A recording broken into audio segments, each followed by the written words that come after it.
بسم الله الرحمن الرحيم الحمد لله رب العالمين وأفضل الصلاة وأتم التسليم على سيدنا محمد وعلى آله وصحبه أجمعين. اللهم علمنا ما ينفعنا وانفعنا بما علمتنا وزدنا علما. Lillahi tabarak wa ta'ala. Inshallah ta'ala, we're going to continue in our reading of the book A Blessed Valley in the section The Banner of Light. And we reached up to kinds of bid'ah, kinds of innovation. After talking about Ahl Sunnati wal Jama'ah and who are Ahl Sunnati wal Jama'ah. Who are Ahl Sunnati wal Jama'ah? Maybe you would answer that question. Who are Ahl Sunnati wal Jama'ah? So let's open up with your answers from that. Who are Ahl Sunnati wal Jama'ah?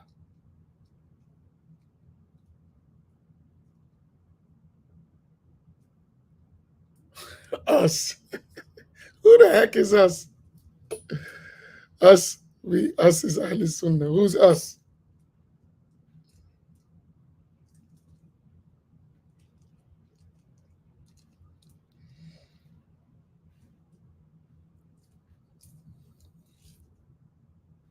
We are. Who's we are? Us and we are. That don't fly. Who's that?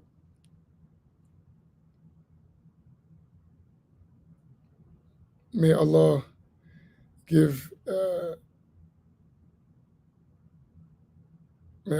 you well-being, Sister Tina. So the question was, who are Ahl Sunnati wal Jama'ah? We talked about it yesterday. And since we're talking about Ahl Sunnah, now the author is going to talk about the kinds of bid'ah as opposed to Ahl Sunnati wal Jama'ah. Who are Ahl Sunnati wal Jama'ah?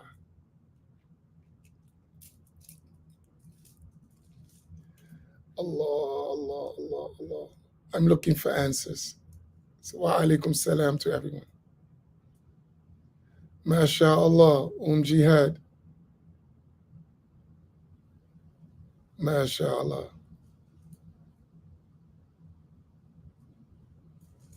MashaAllah. Correct, Jihad.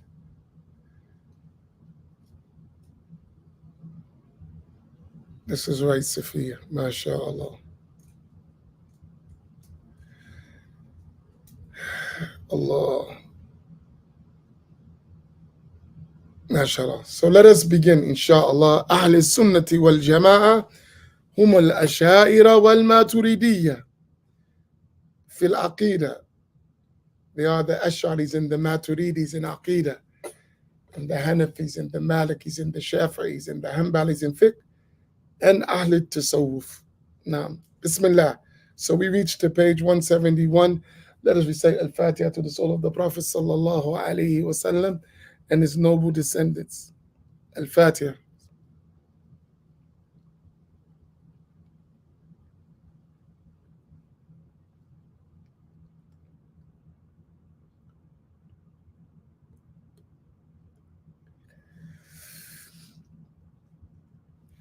Bismillah. Go ahead. Bismillah ar-Rahman ar-Rahim. Alhamdulillahi Rabbil Alameen. Wassalatu wassalamu ala Rasulillah. The author, may Allah Ta'ala have mercy on him, said, kinds of bid'ah. Know that bid'ah, innovation, may be legally prohibited, discouraged, obligatory, recommended, or permissible.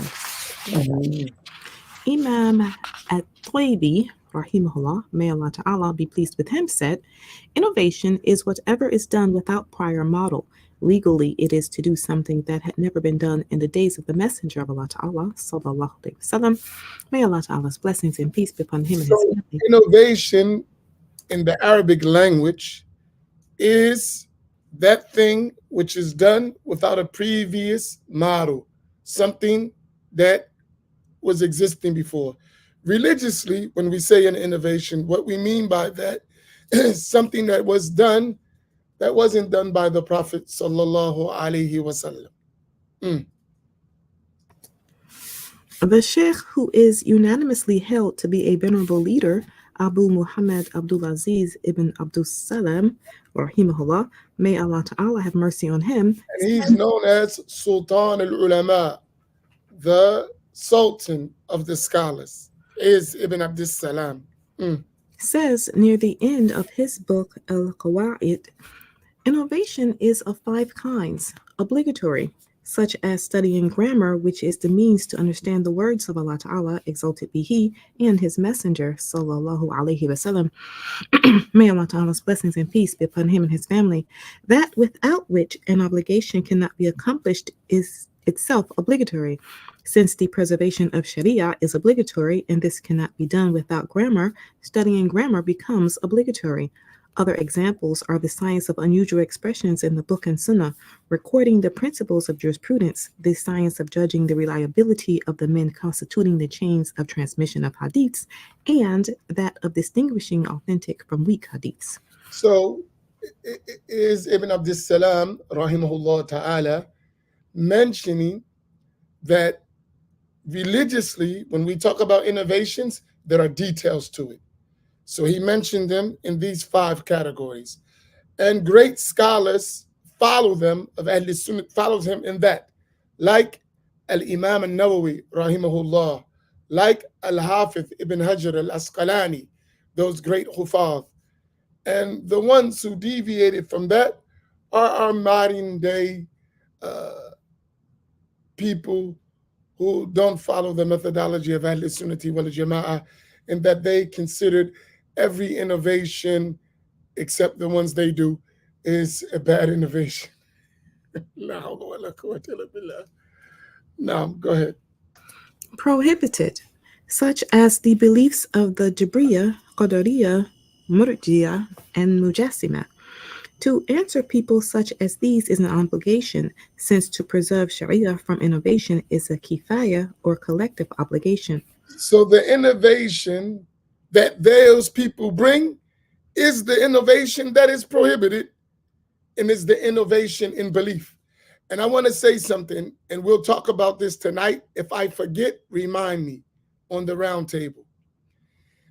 Muslims must know what they believe. It is not permissible for a Muslim to be confused about the belief in Allah subhanahu wa ta'ala.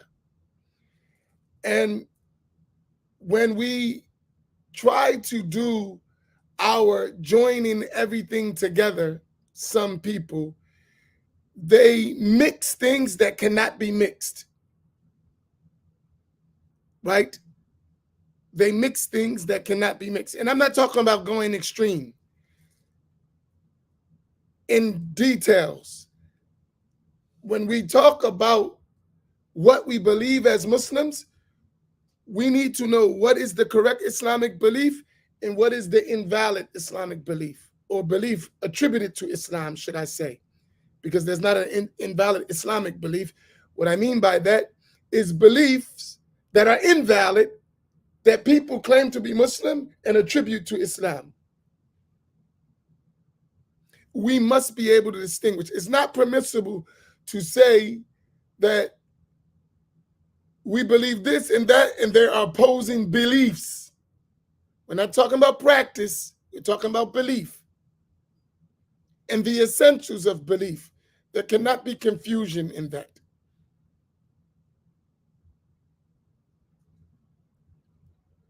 This is mixing the four schools is fiqh.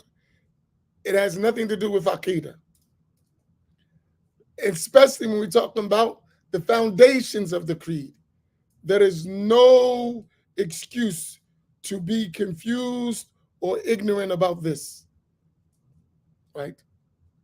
So this needs to be emphasized, because some of us, unfortunately, don't realize this. And in our efforts to have unity, we accept that which is not valid to accept as a permissible belief. Do you follow my point here? Does everyone understand this point? And that's why he mentioned prohibited. So, like, you can't have the beliefs of the Jabriya, who believe that the servant was compelled, or the Qadariya, who believe that things are not previously destined by Allah, or the Murjiya, who believed that long as you have Iman, your deeds don't matter, or the Mujassima, who give Allah attributes of a body, or give him uh, or consider him a body, or al mushabbiha, those who liken Allah to his creation. These things are not permissible, and they are innovations, and they're unlawful innovations. But many of us don't realize this, so it needs to be emphasized. And we'll talk about it in more detail tonight on the Black Imams Roundtable. Because without clarifying these things, people are going to fall into unlawful innovations. And sometimes those unlawful innovations can reach the level of disbelief. Now, go ahead. Recommended, such as the invention of ribats, schools, and every other form of benevolent activity that was or did not exist in the early days. Also, the Tarawih prayers, discoursing on the subtleties of Sufism, gatherings to discuss points of law, so long as the intention is purely for Allah Ta'ala's sake. Discouraged, such as the overdecoration of meaning disliked, makruh. such as the overdecoration of mosque and mushafs. Permissible, such as shaking hands after the morning and afternoon prayers, the liberal use of pleasurable food, beverages, clothes, and houses, and enlarging one's sleeves. There has been some debate over how discouraged some of these are. Al-Bayhaqi quotes Imam Shafi'i, rahimahullah, in the book of Manaqib as saying, "New things are of two kinds, that which is new and contradicts the book, the sunnah, other traditions, or the consensus, and this is the innovation, the error, and that which is new but is good and contradicts none of the above, and this is not a blameworthy innovation." So Imam Shafi'i, according to this, considered innovations to be blameworthy and praiseworthy, right? So the blameworthy innovation is that which contradicts the principles of the Quran and the Sunnah and the scholarly consensus. And that which is not blameworthy is that which coincides. It's a new thing, but it doesn't go against the principles of the Quran and Sunnah or scholarly consensus. Umar, radiallahu anhu, may Allah Ta'ala be pleased with him, said concerning the night prayers in Ramadan, "A good innovation this is. This was new, but contradicted nothing that had been before." And here, what you have to understand, if one in these issues doesn't have a firm position, then one would find oneself confused about their religion, right? Because if someone is telling you every innovation is misguidance, then you're going to make inkar, or you're going to censor everything that you see new. And in that way, you're going to consider all the Muslims as innovators, right? Or you're going to understand the way Ahl Sunnah is understood and realize there are categories and levels to things. And therefore, you won't consider every single Muslim as an innovator or a vile innovator. You're going to consider different things and you'll weigh it according to that. Wa alaikum salam. Now,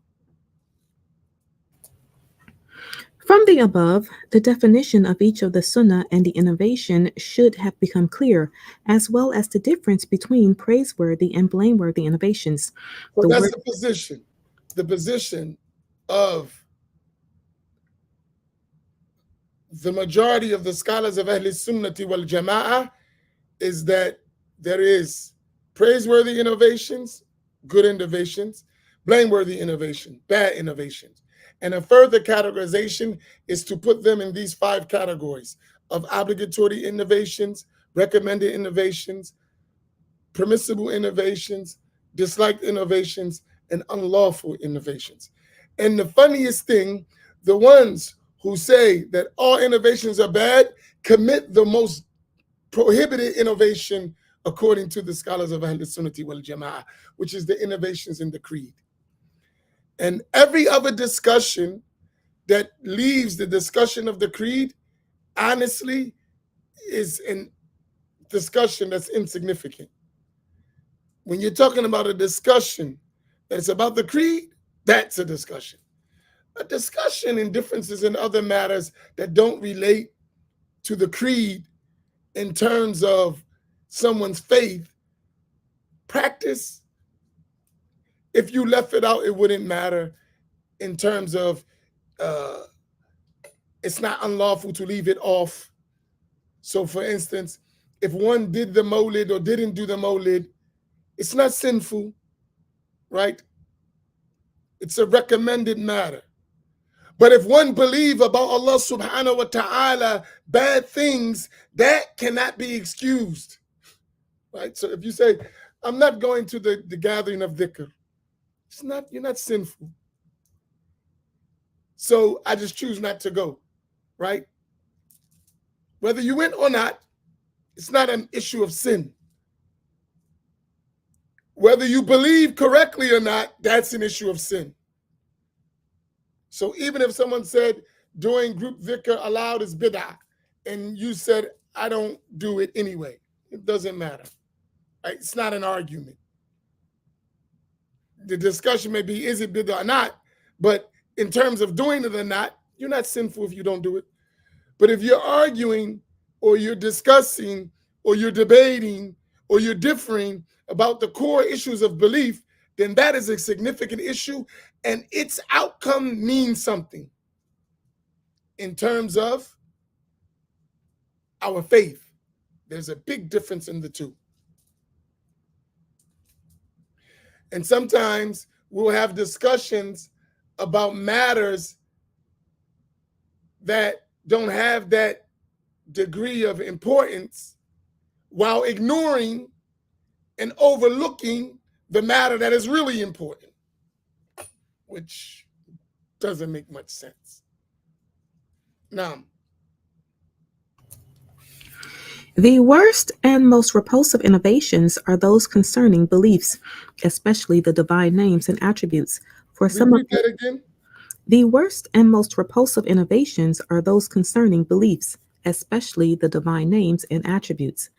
For some of these beliefs, may Allah Ta'ala preserve us, lead into disbelief, as Can explained. you read that one more time?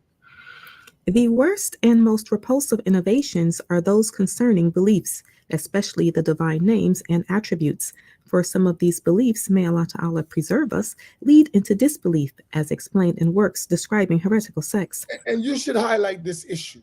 So you don't just say Imam Amin is saying it. No. This is the way of Ahl Sunnati wal Jama'ah, Al-Asha'ira, and Maturidiyah, and that's why the scholars discuss this. Not Amin Muhammad says it. No. This is the most important issue, because if you don't know the correct belief in Allah, as Imam al-Ghazali said, your worship is not valid in the first place. Right? The worship is not valid until you know the one who you're worshiping. So this is an issue you cannot overlook. And it's not an issue you can compromise and make a peace treaty about and act like it don't exist. It has to be addressed, and truth has to be clear from falsehood. You can't put it on the side and let's all get along. It doesn't work. It will never work.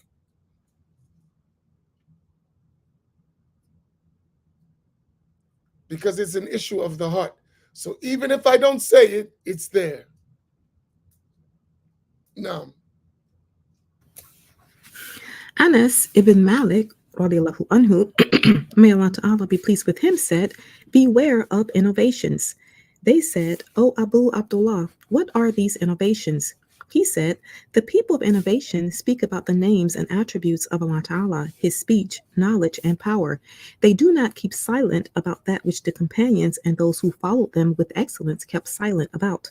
This is why the leading scholars of Islam have taken pains to refute both by word of mouth and deed the doubts cast by the people of innovations. They authored both brief and lengthy works, stating that to do so was a collective obligation and an extremely important task. Shaykh al-Islam Ibn Hajar al-Haythami, rahimahullah, says in his commentary on the Minhaj, it is a collective obligation to muster the evidence and solve the problems that arise in matters of religion, which means matters of Sharia, whether concerning principles or branches, so that Principles, al-usul, means the issues of belief. Branches, al-furu, meaning the issues of fiqh. doubts are removed and beliefs are purified from the deceptions of the people of innovation and the contradictions of the deviant. So the This can be doubts done. are removed and beliefs are purified from the deception of the people of innovation and the contradictions of the deviant. We have to clarify the issues of the creed. We cannot, and we're not saying go excessive and extreme. No, remove the doubts and the false convictions and not beyond that. This can be done adequately only according to the rules of the science of Kalam, theology, which defines the attributes of divinity. This is why he further says that if people had said, one moment.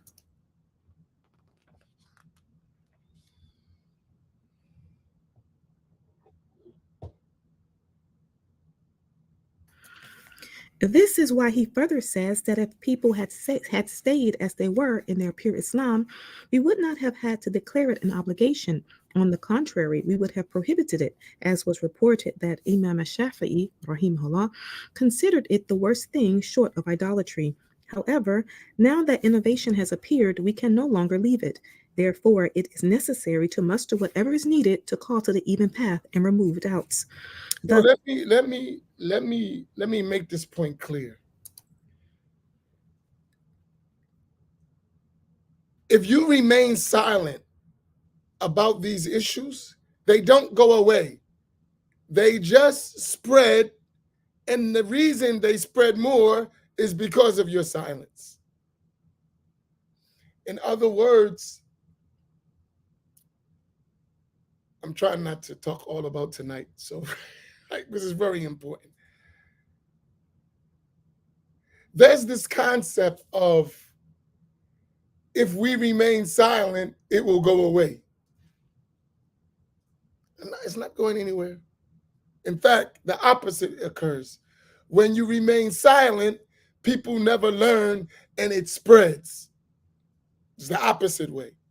While you're remaining silent, people don't learn and ignorance spreads as if it is the truth.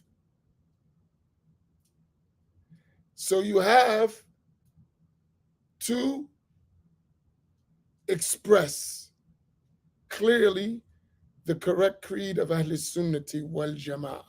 Now,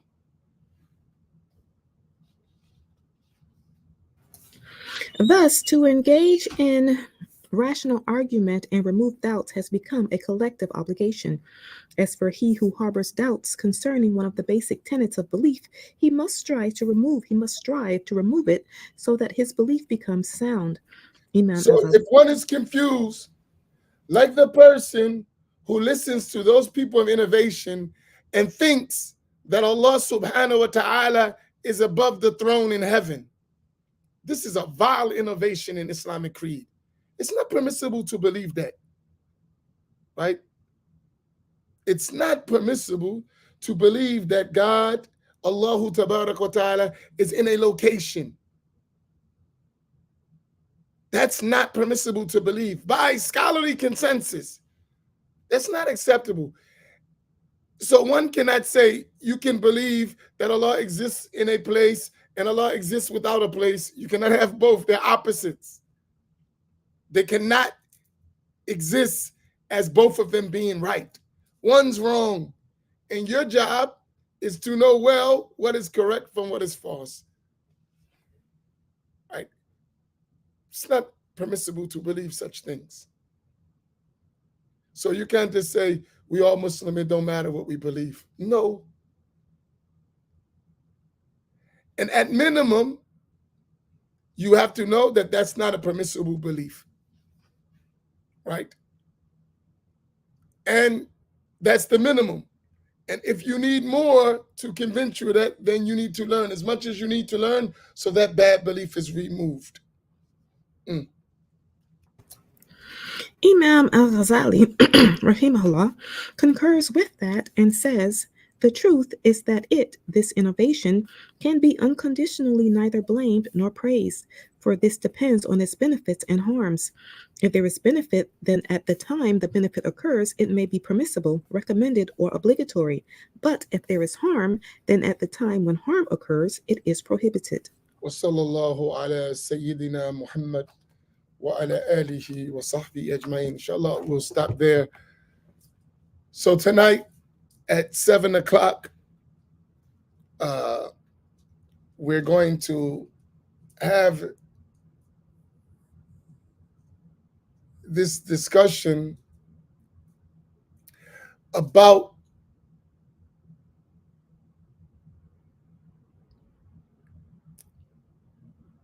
how do we understand differences between different groups that attribute themselves to Islam, and how do we interact and engage despite our differences. I think it's going to be a very important conversation.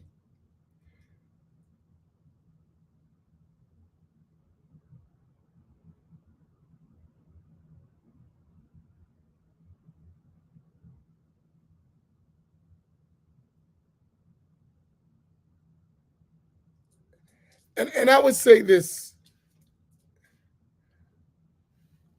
for us, we have to learn our religion well.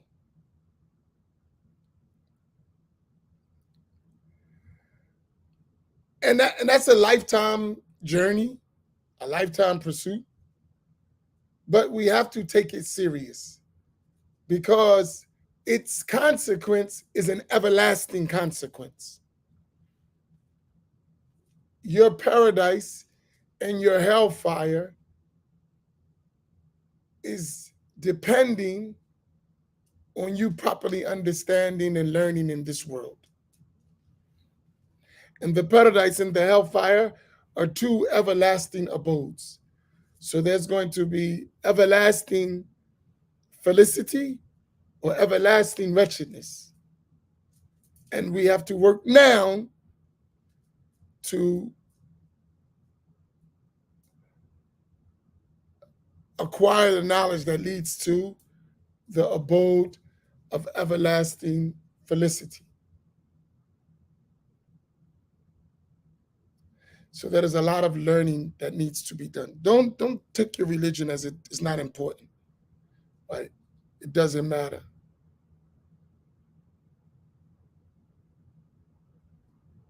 It does matter. And I don't say we're going to have all the answers immediately. Some things have details and they need to be worked out, right? But we need to work them out. We can't ignore them. And we need to figure out those details and how to approach them. So inshallah, we'll talk about it tonight. But what we won't do, so if you're thinking, we won't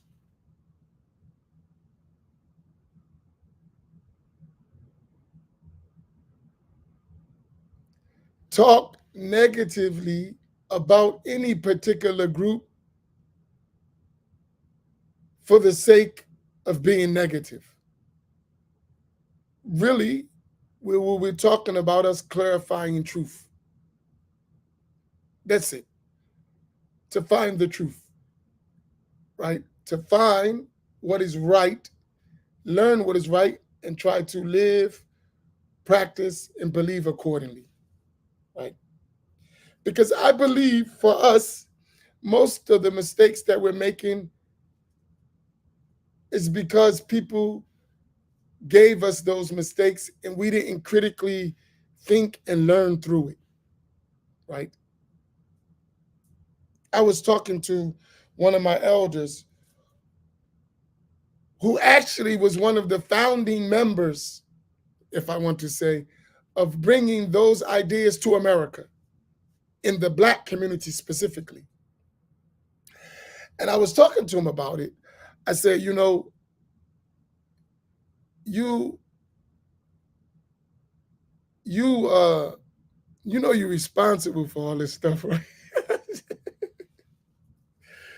I'm always messing with him because, mashallah, he's older, and he says, and he said, he's like, may Allah help us, right? So I said to him, so you got to do your part before your time is over. You got to get this.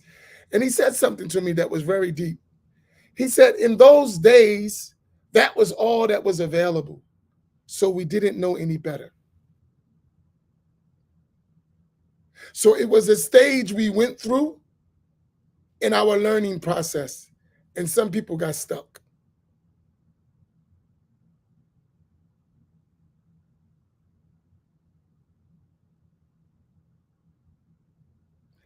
And I thought about that. But we live in a time where we don't have that excuse, right? All the stuff we need to learn and research is available for us.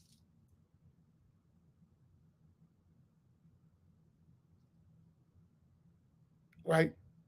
Is available. But you have to be serious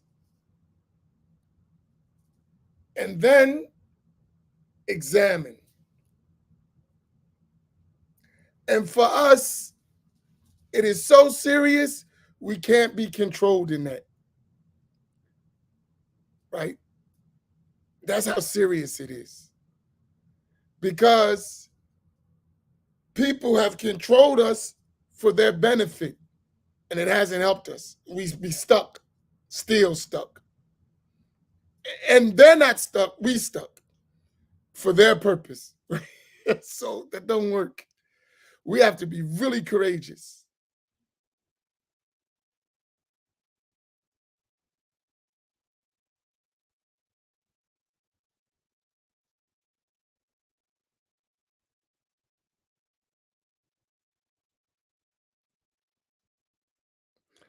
If y'all follow my point, we have a lot of work to do, a lot of research, a lot of studying, a lot of learning. Now, not every individual is going to be able to do that, but there must be some of us who do the work, right? And critically examine information for the next generation among us, right? I, I speak of my city specifically. I can give you an example. People in my city, in general, they don't want to learn. They don't know, and they stuck there. They don't want to learn. In general, I'm not speaking about every single individual, but the learning is like a disease almost. It's sad. Like, I don't want to learn. Like, I really don't want to learn. I want to do what I want to do. And I end up not learning like that. It's a disease, right? Across the board, you find this like common. They don't study, they don't, and they may read on their own stuff they don't understand, but watching videos and no real study. It's really sad, right? Real sad. And it be like that for generations. 40 years pass, 30 years, 20 years, and dude's is still on the same page of understanding of the deen. 20 years, you ain't learned yet? Come on, bro.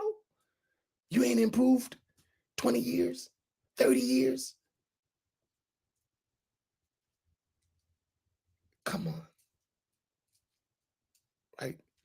And it's not that it's not available. Learning and knowledge is available. Just don't seek. It's sad. And so I can imagine that that exists in other places as well, right? We have to work on this stuff and drop our egos and admit that we need to learn, right? It's a default system. I don't learn, but I talk. I won't learn, but I will talk. I don't learn, but I will talk. I will have an opinion, but I'm not learning. May Allah help us. May Allah help us. May Allah help us. And for my Atlantic City listeners, that's a hint for you, right? I love us. Come on, get it together. Get it together. Really. Get it together. Get it together. Imam al-Haddad, he said something about himself. It was so beautiful. He said, I am a door, but some people will never recognize the door till it becomes a grave. Man, that was heavy. He said, I am a door, but some people will never recognize the door until it becomes a grave. And we shouldn't be like that, right? Allah has given us access to knowledge. But some of us are so steeped in our ignorance that knowledge is right in front of us and we don't see it until it's gone. Access is right in front of us and we don't see it till it's gone. And then we'll be sitting back talking about something.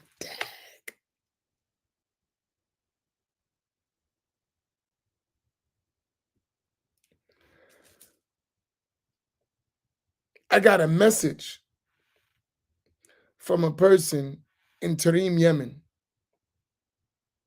that's from America. They wrote me and they said, wow, all what we've been seeking, that we came all the way over here in knowledge, was right where we came from. And we had to come all the way over here to appreciate what we had over there. I said, that's deep.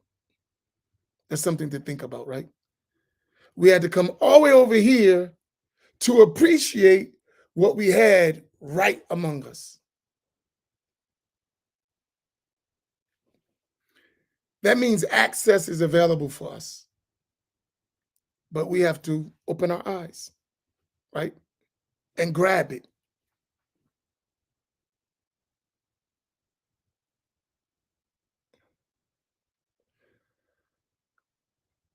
So let's make the effort.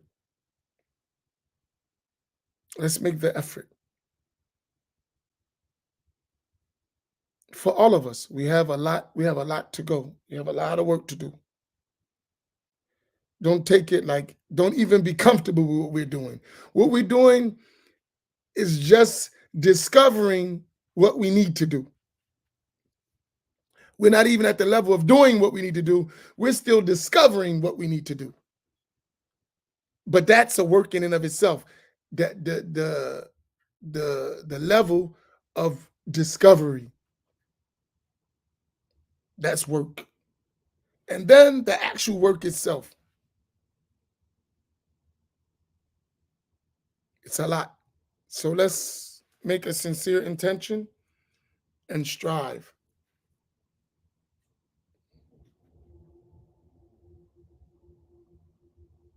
Inshallah. May Allah give us tawfiq. Hey, but what I said about Atlantic City, don't worry. Imam Haddad was saying that about people in Tareem. Every person who works in a da'wah in their areas feel the same thing normally. So don't think it's personal. That's you would read about the scholars in their time, Imam al-Ghazali, all of those people, when they looked at the people around them, they wanted more from them. So don't feel so bad. But do take the message. They wanted to see more. They wanted to see, right? They wanted to see levels, you know. So don't take it so personal, right? But do take it. Just don't take it personal, but take it. Barakallahu fikum. Inshallah, we'll see you tonight at 7 o'clock at the Black Imams